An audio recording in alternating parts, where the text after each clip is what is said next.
ये रविंद्र फोन क्यों नहीं उठा रहा? दामाद जी, एक नए शहर में किसी नए आदमी के बारे में पता लगाने में टाइम तो लगता ही है। तुम इस तरह से उतावले क्यों हो रहे हो? सर, रविंद्र आ गया सर। आ गया क्या? क्यों रविंद्र बहुत जल्दी लौटा है? सर, कोलकाता में हर कोई उसका नाम जानता है। क्या कहा? यहाँ तक कि उसका एड्रेस भी सबको पता है। वो वहाँ बहुत फेमस है।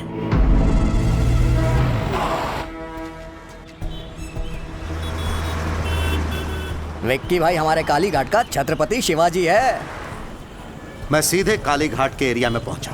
वहाँ उसके बिजनेस पार्टनर गुप्ता से भी मिला। उन्होंने मुझे धर लिया, खुद को जर्नलिस्ट बताया, तब जाके मुझे छोड़ा। तब उसकी पूरी कहानी मुझे पता लगी कि कब और कैसे वो वहाँ विक्की से विक्की भाई बना। काली घाट हमारा है, कई पीढ़ियों से यहाँ रह रहे हैं, इसे छोड़कर नहीं जाएंगे। सेठ जी, आप करोड़ों का आलीशान होटल बना रहे हैं। कोई होटल घर से बढ़कर नहीं हो सकता। स्टे ऑर्डर मिलने के बाद भी रोज हमें धमकाने के लिए आ जाते हैं। तुम्हें कोर्ट के ऑर्डर पे भरोसा है और मुझे मुखर्जी दादा पे भरोसा है।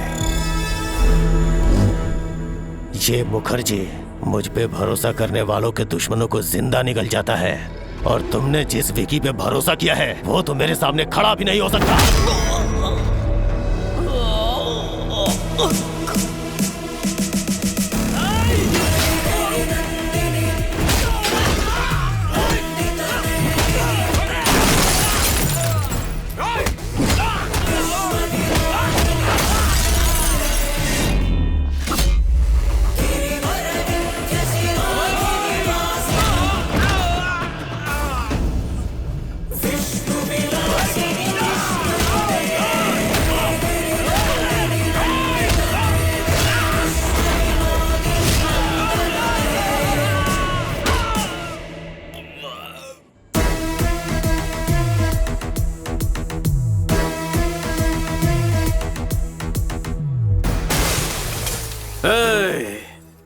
आइंदा कभी एरिया में कदम रखा तो जाते वक्त पैरों पे नहीं बैसाखी पे जाएगा।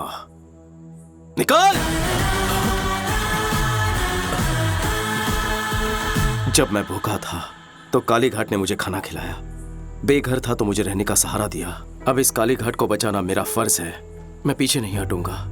आप लोग बेफिक्र रहिए। शुक्रिया बेटा। ये आदमी तो समझ से परे है। कभी किसी ने इसे खाना खिलाया था तो उनके लिए ये अपनी जान दांव पे लगाने को तैयार है, और तुमने तो उसके होटल बंद करवाए।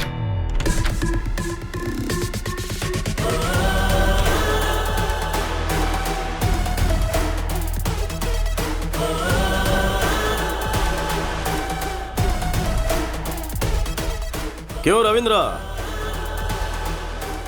घर ढूंढने में ज्यादा तकलीफ तो नहीं हुई?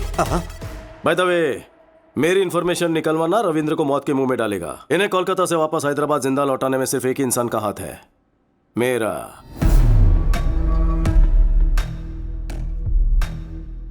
मैं क्या भला हूं सब समझ गए होंगे। जी के जीतने का जुनून तो सब में होता है, लेकिन दूसरों की भलाई के लिए जीने वाले लोग तो दुनिया में बहुत कम होते हैं। जैसे कि मेरा भाई, कोई उनके चेहरे से मुस्कुराहट छीन ले तो मुझे तकलीफ होती है। बचपन में तेरे ससुर ने कुछ ज्यादा ही उंगली की थी हमारे साथ, और अब तू पंगे ले रहा है। संभल जा जी के, मुझे गुस्सा मत दिला। क्यों रे, हुल दे रहा है क्या? बेहतर है कि गुस्सा मत दिला, नहीं तो भूचाल आ जाएगा। तेरी आंखों के सामने तेरी फैमिली की हर खुशी को और उनके चेहरे की हर हंसी को गायब कर दूंगा, और तू कुछ उखाड़ नहीं पाएगा। हंस ले, जी भर के हंस ले। लेकिन तेरे जिस आदमी ने होटल में जहर मिलाया था वो हमारे हाथ लग गया है। तेरी हंसी क्यों रुक गई? तेरे बंद करवाए होटल्स जब खुल जाएंगे, तेरे काले राज जब दुनिया के सामने आएंगे, तेरा एम्पायर इस बर्फ की तरफ पिघल जाएगा। घोल के पी जाऊंगा तुझे। देखा जी के, सिर्फ वार्निंग सुनकर तेरी हंसी मातम में बदल गई है। एक एडवाइस दे रहा हूं तुझे, अपनी हंसती हुई शक्ल की फोटो खिंचवाकर दीवार पर लगवा दे, क्योंकि आज के बाद तुझे सिर्फ रोना है, इसकी गारंटी लेता हूं मैं। थोड़ा सा स्ट्रांग हो गया ना, कोई बात नहीं, गटक ले।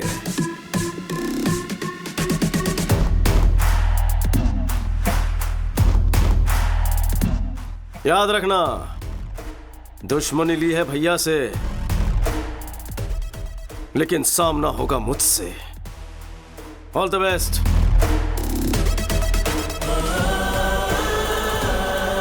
ब्रेकिंग न्यूज, राजाराम के होटल का जहरीला खाना खाकर अनाथालय के बच्चों की हालत गंभीर हो चुकी है। अगर बच्चों को कुछ हो गया तो राजाराम को जेल जाना पड़ेगा। सुखी भवा होटल के स्थायी तौर पर बंद होने की संभावना है। सिस्टर, ऑक्सीजन लेवल बढ़ाओ। क्यों डॉक्टर? Okay sir. इतना टाइम हो गया तो भी ये रिकवर क्यों नहीं हो रहा है? खाने में कौन सा पॉइजन था और उसमें कौन कौन से केमिकल्स थे ये पता नहीं चल पा रहा, इसलिए हम ठीक से ट्रीटमेंट नहीं कर पा रहे। कुछ बच्चे तो रिस्पॉन्ड कर रहे हैं, लेकिन कुछ बच्चों की हालत बहुत नाजुक है। बट एनीवे, दिल्ली से कुछ स्पेशलिस्ट बुला लिए हैं हमने। Let's hope for the best. Doctor, सब स्पेशलिस्ट को बुलवाए, जितना खर्च होगा मैं बेयर करूंगा। आपका दिल बहुत बड़ा है, हम अपनी तरफ से पूरी कोशिश करेंगे। Thank you doctor. चिंता मत करिए। Thank you.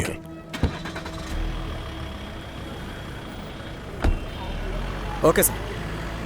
वकील साहब। हाँ? अरे रे, भैया तो अभी निकल गए। इसीलिए तो मैं आया हूँ, भैया के केस के बारे में डिस्कस करना है। उस दिन भैया के आश्रम में जो फूड पॉइजनिंग हुई थी, उस मामले में बच्चों को दिए खाने में कुछ हानिकारक केमिकल्स मिले हुए थे। फूड इंस्पेक्टर ने केस किया था। किसी ने मिलाया होगा, इसलिए फूड पॉइजनिंग हुई। क्या पुलिस को इस केस में एक भी सुराग नहीं मिला? जीके ने इन्वेस्टिगेशन को ठीक तरीके से होने नहीं दिया। इस षड्यंत्र को किसने अंजाम दिया पता लग जाएगा, सच्चाई अपने आप सामने आ जाएगी। भैया को निर्दोष साबित करना और जीके को दोषी। एक और रास्ता है। कौन सा रास्ता? ये कौन है? ये जीके की फूड कंपनी में बतौर साइंटिस्ट काम करता था। नाम है महेश। वहाँ हो रहे मिलावट के बारे में और हेल्थ प्रॉब्लम्स को लेकर काफ़ी रिसर्च है उसकी। जीके फूड्स खराब है। जब भैया ने यह बयान दिया तब ये महेश भैया से मिला था। जीके पर आपने जो भी आरोप लगाए हैं वो सब सही हैं सर। एक्चुअली वो चाइना से अडल्ट्रेटेड प्रोडक्ट्स लाकर बिना अप्रूवल के ही मार्केट में बेच रहे हैं। चिप्स में अच्छे ऑयल के बदले पामोलिन ऑयल इस्तेमाल कर रहे हैं, जिससे कैंसर होने का बहुत बड़ा रिस्क है। चाइनीज सॉल्ट के बदले अजीनोमोटो यूज कर रहे हैं, जिससे छोटे बच्चों में और बड़ों में भी ब्रेन सेल्स डैमेज होने का खतरा है, जिससे दिमाग ठीक से फंक्शन नहीं कर पाता। कई समय से मैं जीके के सारे प्रोडक्ट्स पर एक रिपोर्ट तैयार कर रहा हूँ। लैब रिपोर्ट तैयार होते ही मैं खुद ही आपसे आकर मिल लूंगा, लेकिन तब तक मेरा फोन स्विच ऑफ रहेगा, क्योंकि जीके के लोग मेरा फोन टैप कर सकते हैं सर। सही समय पर मैं आपसे जरूर कांटेक्ट करूंगा। उसके बाद उसे कांटेक्ट नहीं हो पाया। हमने उसे हर जगह ढूंढा, लेकिन उसका कहीं पता नहीं चला। मुझे ऐसा लग रहा है कि वो किसी तरह से जीके के हाथ लग गया होगा।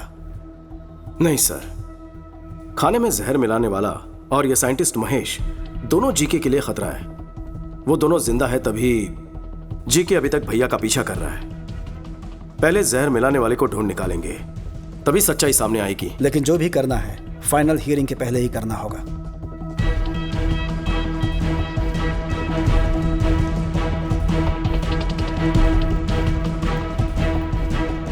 नमस्ते साहब। नमस्ते चाचू, उस दिन अनाथ आश्रम के लिए किसने खाना बनाया था? मैंने बेटा। उस दिन खाना तैयार होने के बाद राजा राम जी ने खुद चखा था और ओके किया था बेटा।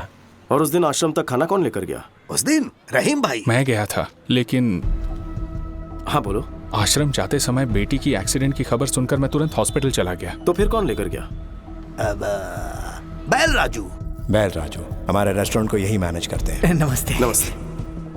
ये राजू तो अपना आदमी है, तो फिर जहर किसने मिलाया होगा? रहीम भाई, ये बताइए आपकी बेटी की तबीयत कैसी है? अल्लाह का शुक्र है, वो बिल्कुल दुरुस्त है। जिस ट्रक से उसका एक्सीडेंट हुआ उसके ड्राइवर ने ही उसका इलाज करवाया। बहुत नेक इंसान है, अल्लाह का बंदा है। उसका नाम याद है? कुछ अमित करके था, वो यूपी से था और ट्रक उसी का था। बहुत अच्छा ड्राइवर था साहब। ड्राइवर है? हाँ साहब। कहाँ रहता है?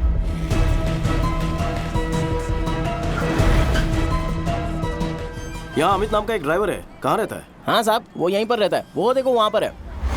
Thank you. अमित। हाँ, आप कौन? एक एक्सीडेंट करवाना है। क्या? टक्कर मारकर हॉस्पिटल में भर्ती करवाना है। रेड बोल। लगता है आप पी के आए हैं सर। मैं ऐसा काम नहीं करता, इज्जत से अपना काम करता हूँ मैं। मुझे यहाँ जीके ने भेजा है। कौन जीके?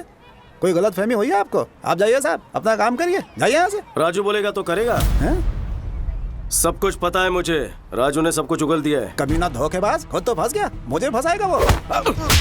फोन कर, फोन कर उसे, फोन कर उसे। सर, जीके साहब का फोन आया है, वो आपसे बात करना चाहते हैं। जीके का फोन? हेलो मुखर्जी, कहते हैं दुश्मनों का दुश्मन सबसे खास दोस्त होता है। अगर तुम्हारी ताकत और मेरा दिमाग मिल गया तो प्लान क्या है? उसकी फैमिली हैदराबाद में ही रहती है। यूं समझो परिवार उसकी कमजोरी है। अपने भाई पर वो चांद छिड़कता है। यही है प्लान। जिस बदले की आग में दोनों झुलस रहे हैं, क्यों न इसी आग में उन्हें जला दे। जल्दी आ जाओ, मिल के मारेंगे। ओके।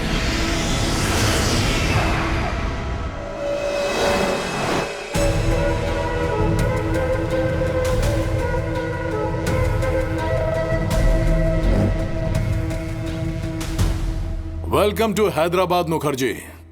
दुश्मन का दुश्मन हमारा खास दोस्त। प्लान क्या है? Excuse me. वेल राजू, बोलो। सर, विक्की ने अमित को ढूंढ निकाला है सर। उसने मेरी सारी सच्चाई बता दी है उसे। वो विक्की मुझे जहन्नुम से भी ढूंढ निकालेगा। इतना डरता क्यों है? तू फौरन वहां से निकलकर मेरे हाई टावर वाली बिल्डिंग में पहुंच। तुझे वहां मेरा आदमी पिकअप करने के लिए आएगा। आज की रात ही तुझे दुबई भिजवा दूंगा। समझ गया सर, मैं सीधे वहीं पहुंच रहा हूं सर। कमाल हो गया, परिंदा खुद ही उड़कर पिंजरे में आ रहा है। क्या प्लान है? ए रेड्डी। हाँ सर। अभी के अभी उस विकी को फोन कर और उसे बैल राजू का लोकेशन बता दे।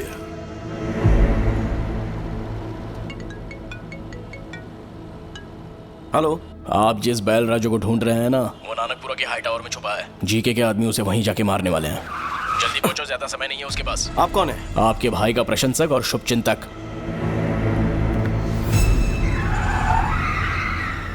राजा राम का एक और शुभचिंतक है, उसे कैसे भूल जाएंगे ससुर जी।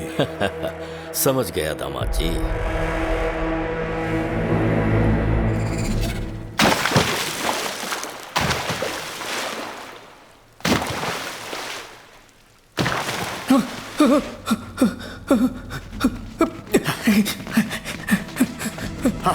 हाँ, उस तरफ वो रहा। पकड़ो उसे। भागने ना पाए। जीके ने अपने आदमी भेज दिए हैं। मैं जीके का आदमी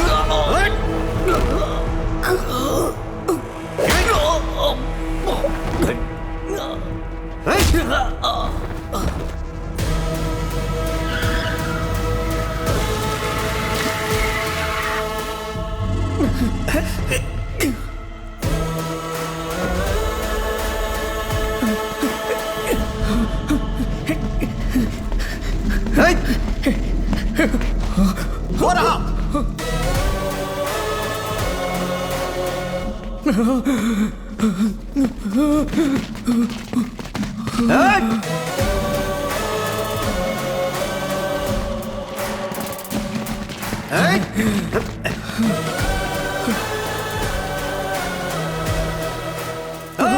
पकड़ इस कमीने को।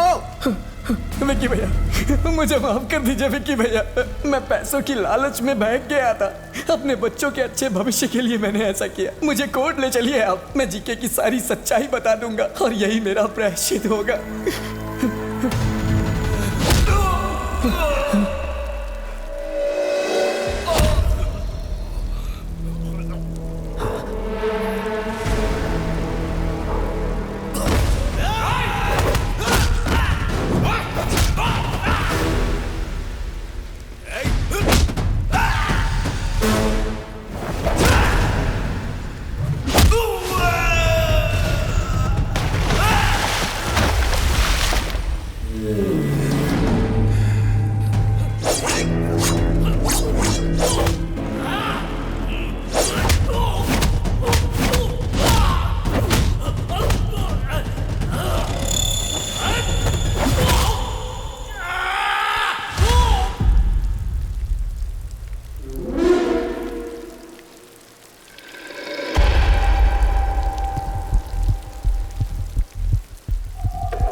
तुमने मेरे बेटे को जो जख्म दिया था वो समय के साथ भर चुका है, लेकिन कोलकाता में मेरी इज्जत उछाल के तुमने अच्छा नहीं किया, उसकी सजा मिलेगी।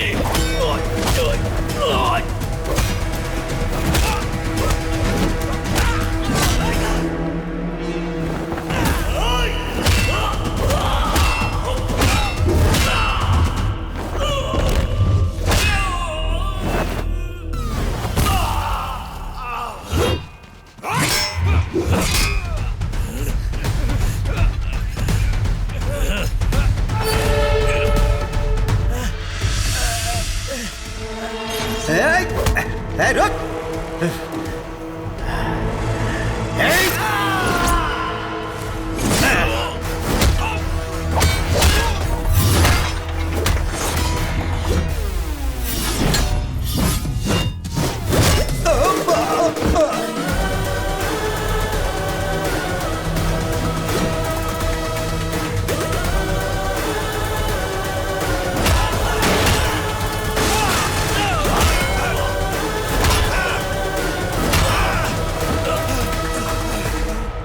राजू, राजू, तुम ठीक हो? मुझे बचा लीजिए विक्की भैया।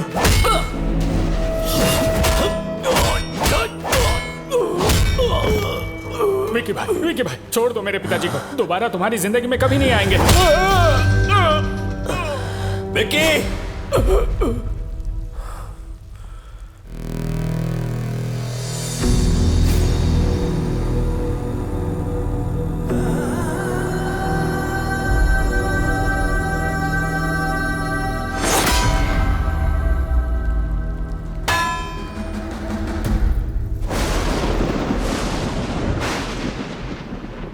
उसके बारे में पहले ही पता लग जाता तो आप सबको यहां बुलाता ही नहीं। सच्चाई जानने के बाद भी अगर आपसे ये बात छुपाता तो धोखा होता। ये शादी नहीं हो सकती। मुझसे अपराध हो गया, क्षमा कर दीजिए।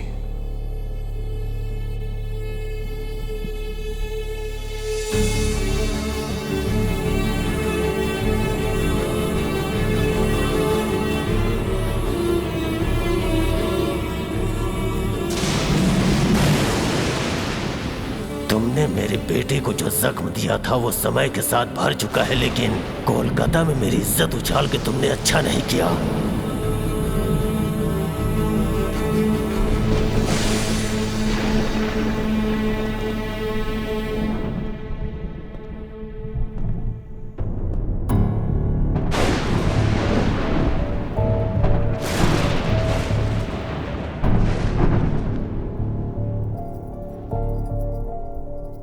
क्यों विक्की, क्या ये सब सच है?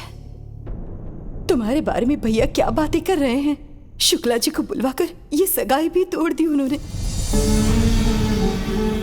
वो हम पर भरोसा करके आए थे, इस पर नहीं।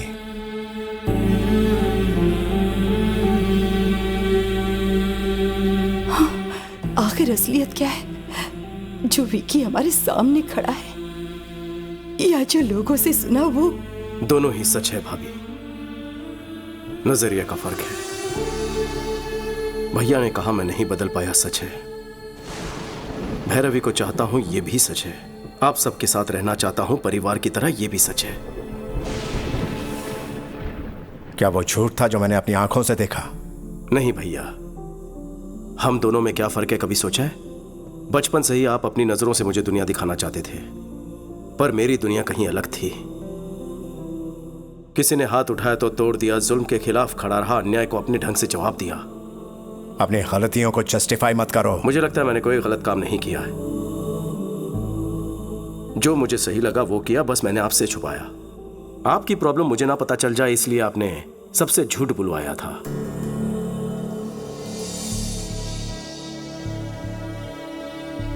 दोनों ने अपना अपना सच छुपाया।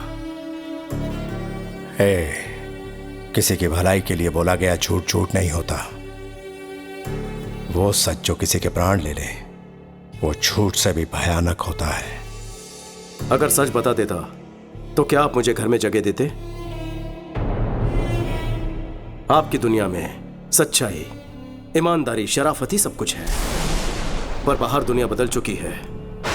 पहले सर झुकाने वाले को इज्जत मिलती थी, पर अब हाथ उठाने वाले को इज्जत देते हैं। पहले गलत को गलत साबित करने के लिए सबूत चाहिए होता था, पर अब सच को सच साबित करने के लिए सबूत चाहिए होता है। दुनिया के साथ साथ सोच बदलनी होगी, आपको बदलना होगा।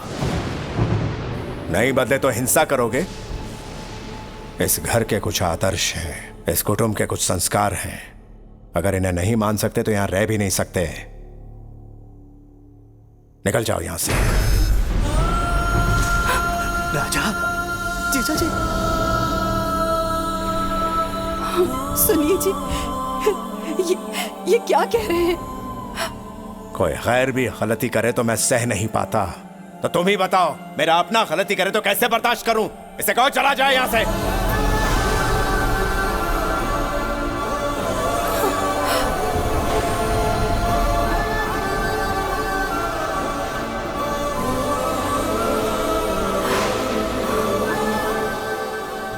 मैं क्यों जाऊं? नहीं जाऊंगा, बिल्कुल नहीं जाऊंगा।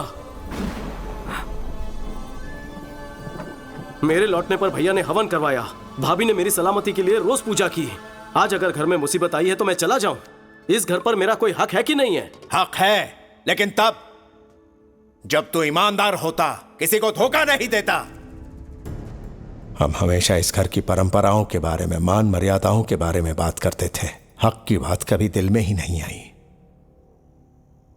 तुझे अपना हक चाहिए ना? ठीक है, हम ही यहां से चले जाते हैं।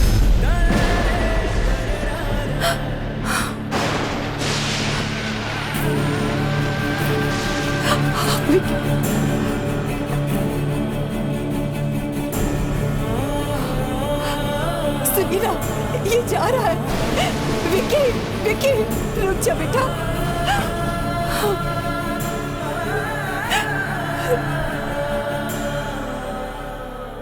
मुझे लगा मेरे आने से भैया को खुशी मिलेगी, लेकिन अब पता चला कि मेरे जाने से उनको सुकून मिलेगा। अब मैं यहां नहीं रुकूंगा भाभी। विक्की, इतने सालों से मेरे बिना रहने की आदत पड़ गई है ना, मैं भी अकेले रहने की आदत डालूंगा।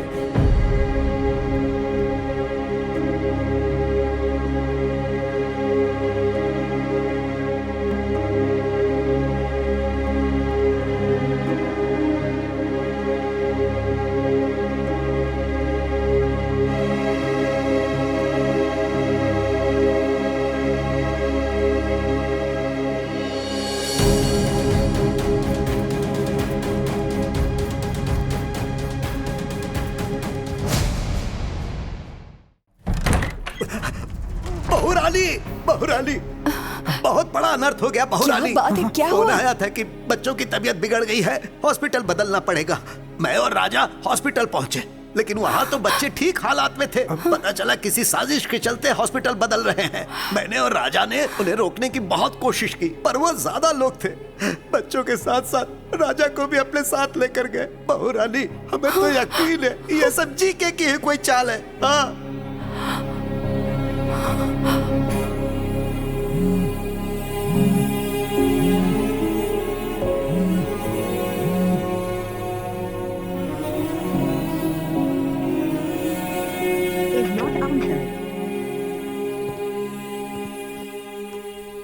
भाभी की इतनी मिस कॉल्स।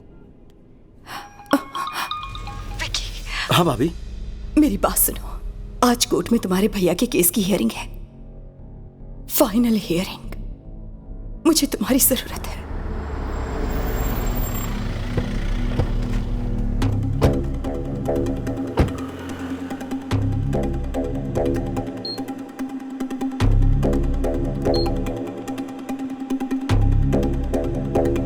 भाभी, कोर्ट के बजाय यहाँ क्यों ले आई हो? क्या हुआ है भैया को?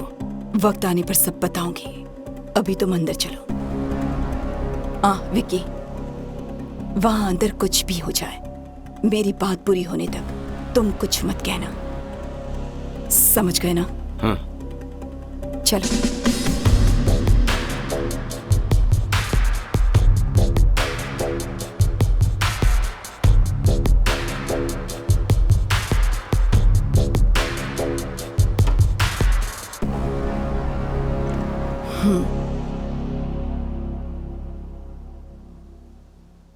पापा राव, मेरे पति कहाँ हैं?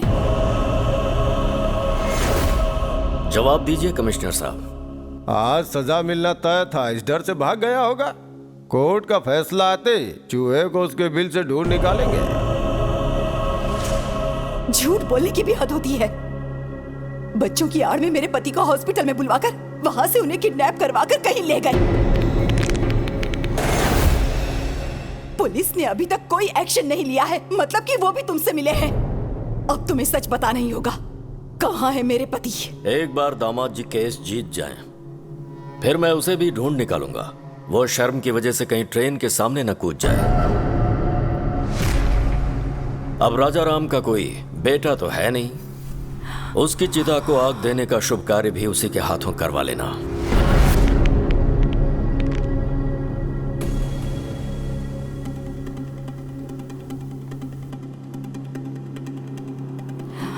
तुम क्या करोगे, कैसे करोगे, मुझे नहीं जानना। मैं कोर्ट में तुम्हारा इंतजार करूंगी,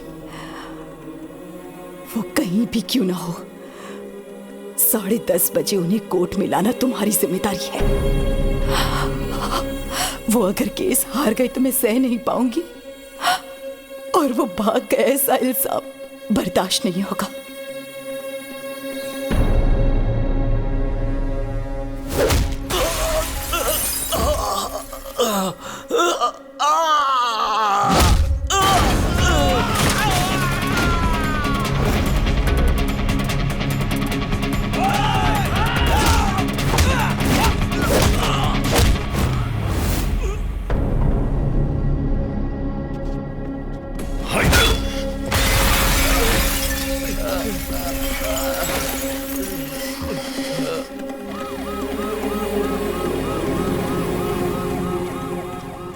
जज साहब पहुंच चुके हैं। राजा राम जी अभी तक नहीं आए, कहीं कुछ गड़बड़ ना हो जाए।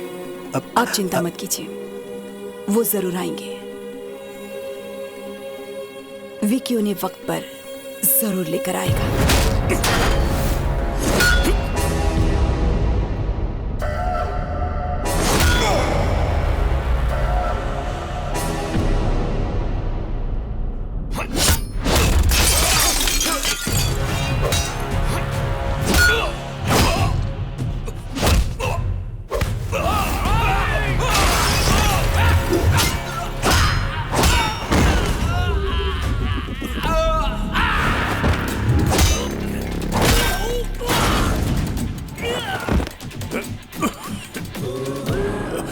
भैया, आप ठीक है ना? भैया, अगर एक कदम भी आगे बढ़ाया तो इन बच्चों को दोबारा नहीं देख पाएगा। हाँ? अरे आना, हिम्मत है तो आना। नहीं, आगे बढ़ने से पहले इन्हें देख ले। हाँ, कैसे तड़प रहे हैं ये सब। आजा।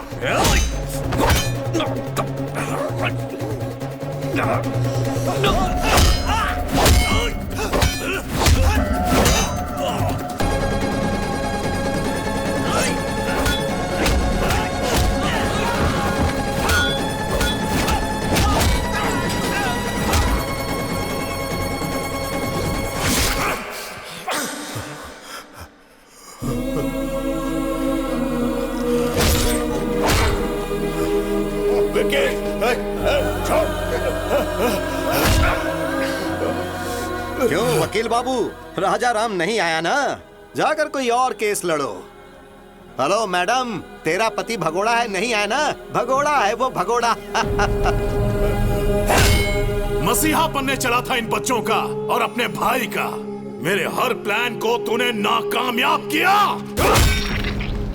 तेरे भाई को मारने के लिए मैंने गुंडे भेजे, उन्हें भी तूने कुत्तों की तरह मारा।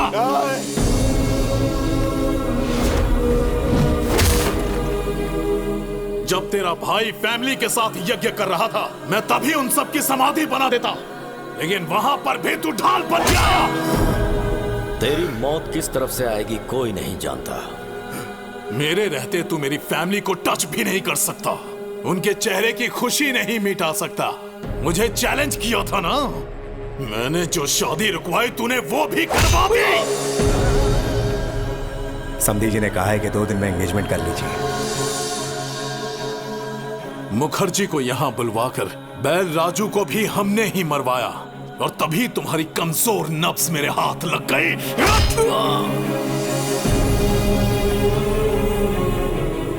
चल बचा के दिखा। अपने भाई को बचाने आया है ना, लेकिन आज तुझे कौन बचाएगा?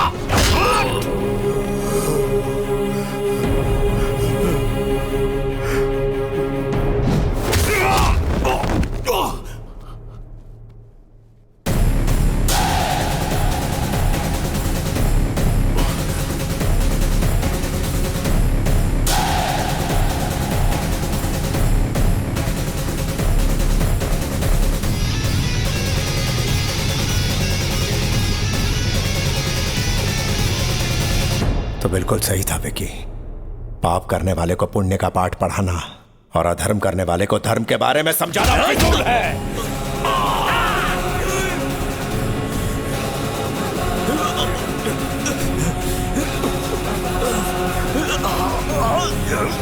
बच्चों को मारेगा? हाँ?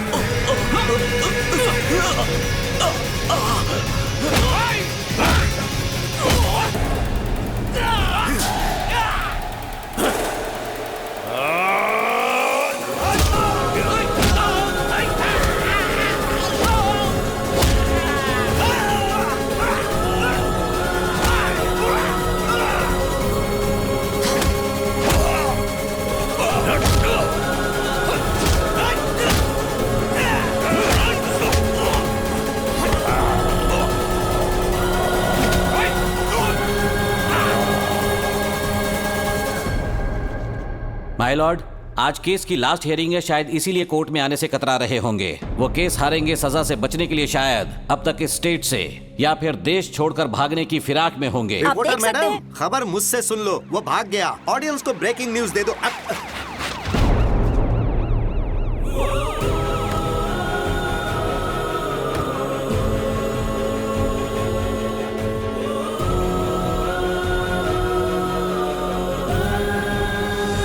माय लॉर्ड, केस कोरी बयानबाजी से नहीं बल्कि पुख्ता सबूतों के दम पर ही लड़े जाते हैं। सबूत है मेरे पास। जीके के खिलाफ सारे सबूत इसमें हैं। राजू, मेरा नाम बैल राजू है। जीके ने मुझे पैसों का लालच दिया। अनाथ आश्रम में जो खाना भिजवाया गया उसमें जहर मैंने ही मिलाया और राजा राम जी को भनक तक नहीं लगी। वो तो बेचारे देवता हैं, बेगुनाह है सर।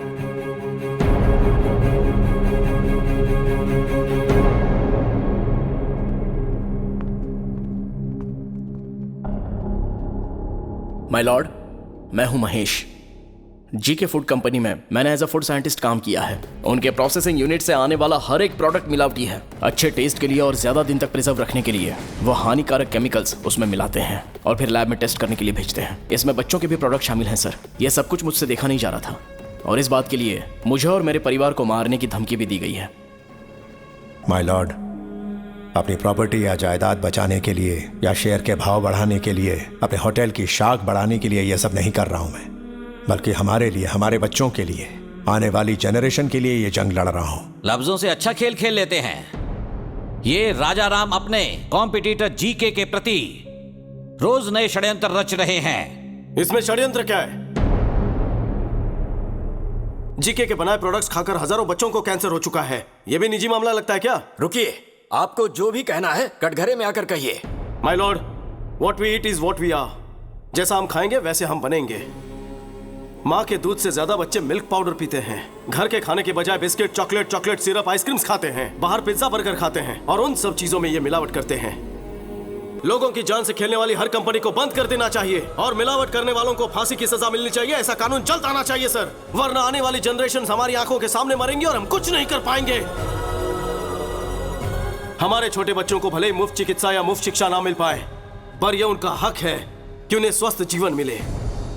माय लॉर्ड, ये तो कोर्ट में नेता की तरह भाषण देने लगा। Stop it. इतनी अच्छी बातें तुम्हें भाषण लग रही हैं? वो अपने स्वार्थ की बातें नहीं कर रहा, वो समाज की भलाई और हमारे भविष्य की बातें कर रहा है। हर साल कोर्ट में इस तरह के केस आते हैं, पर यह केस पैसों की कमाई से कहीं हटकर है। समझ गए? अगर हमारे नेता बिजनेसमैन राजा राम की तरह सोचने लगे तो इस देश में हजारों बच्चे बीमार होने से बच सकते हैं, भविष्य सुधर सकता है। सबूतों और गवाहों को मद्देनजर रखते हुए जीके फूड्स को दोषी करार देती है और उसके हर एक प्रोडक्ट को बैन करती है। पुलिस को यह आदेश दिया जाता है कि वो फैक्ट्री को सील कर दे। साथ ही राजा राम पर लगाए गए सारे इल्जाम बेबुनियाद हैं और उन्हें बाइज्जत बरी किया जाता है। Court is adjourned.